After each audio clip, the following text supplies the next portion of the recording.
Hey everyone, and welcome back to my channel. Today's recipe is going to be my all-time favorite birthday cake made completely from scratch, the all-famous chocolate frosted yellow cake. Without further ado, let's get started. Alright, so first up, you're going to add your room temperature butter to the bowl of your standing electric mixer along with the granulated sugar. Using the whisk or paddle attachment, turn the speed on high and mix for about 3 to 4 minutes until the sugary butter is pale and fluffy. After that, on medium speed, you're going to slowly drizzle in the vegetable oil until it's thoroughly mixed in. And also you're going to add in the eggs and egg yolks one at a time until they're also thoroughly incorporated.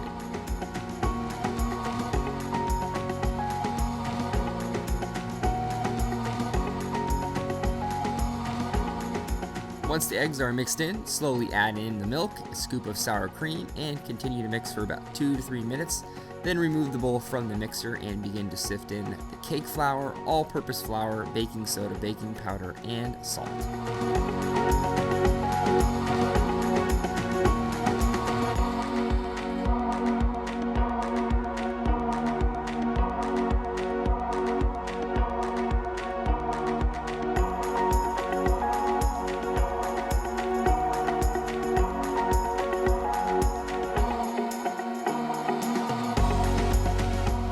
After you've properly sifted in the dry ingredients, return the bowl to the standing mixer, turn it on to medium to high speed, and mix for an additional 3 to 4 minutes until the batter becomes silky smooth. But once the batter is finished, equally divide it amongst your baking pans that are coated with butter and a dusting of flour.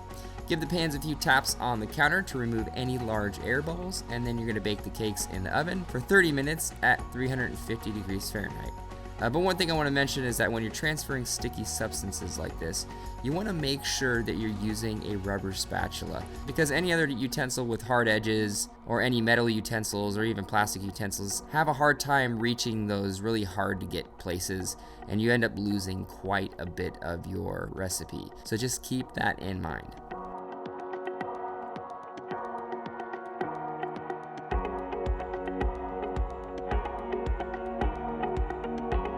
Alright, so while the cakes are baking, you're going to whip up a simple chocolate buttercream. So using your electric standing mixer, you're going to add in the soft room temp butter to the bowl and whip for 2 to 3 minutes. But once that's done, you're going to add in the cocoa powder, a third of the powdered sugar, some vanilla extract, and a few sprinkles of sea salt. Turn the mixer on high speed and whip this for another 5 to 7 minutes, making sure to gradually add in the rest of the powdered sugar until it's thoroughly incorporated, and making sure to scrape down the bowl in between each addition of the powdered sugar. Once that's finished, set aside until you are ready to frost the cake.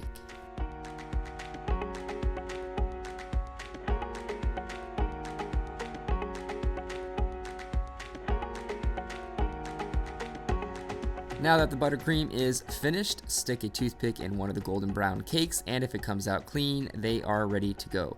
So take them out of the oven and allow them to cool down for about 5 minutes before turning them out onto the cooling racks and continuing the cooling process for another 30 to 45 minutes before frosting.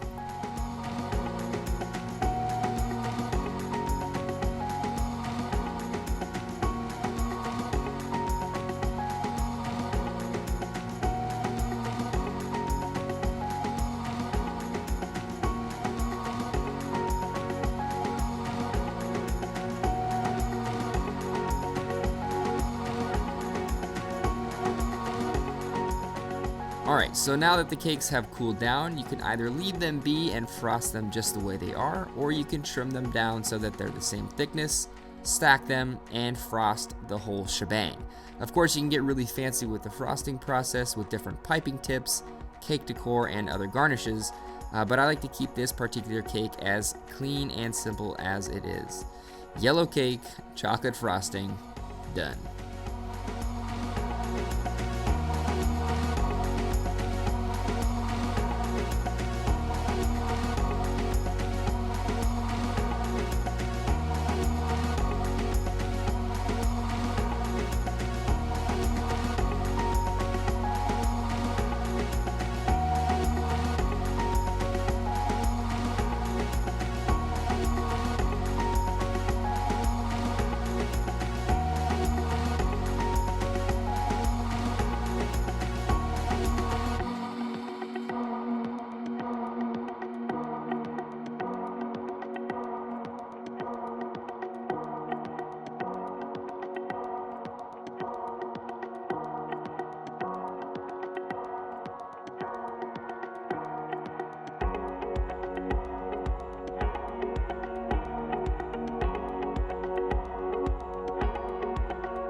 up, guys? All right, so this yellow cake with chocolate frosting is done. It came out beautiful. This is my favorite birthday cake. This is the cake that I request usually on all my birthdays. I haven't had it for a few years though, but when I was a kid, this was my go-to cake.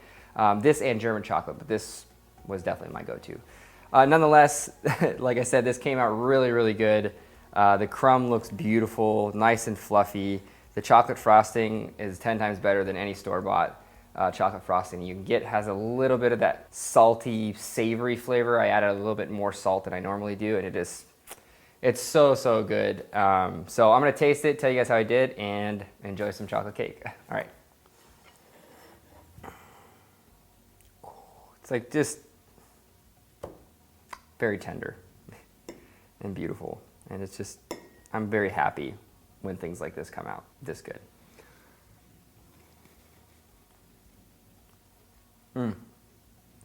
Oh yeah.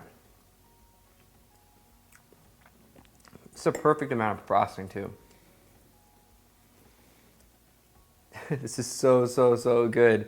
Really fluffy crumb. It has a really wonderful, like, buttery flavor to it. I actually forgot to add the vanilla into my cake batter, so it would have a little bit more of that robust richness, but it's actually really, really good without the vanilla. And the chocolate frosting has vanilla in it, so that kind of accounts for it, I guess. But just really, really good. Stellar cake. Really, really soft, as you can see. I mean, it's just effortless to cut. And it's super tender. Really moist. I really have no complaints with this, which is very rare with baked goods like this. Usually I'm really critical of how things like this turn out.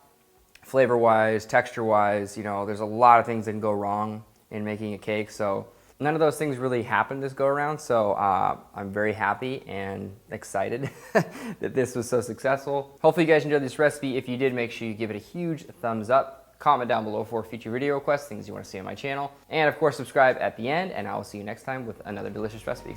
Later, guys.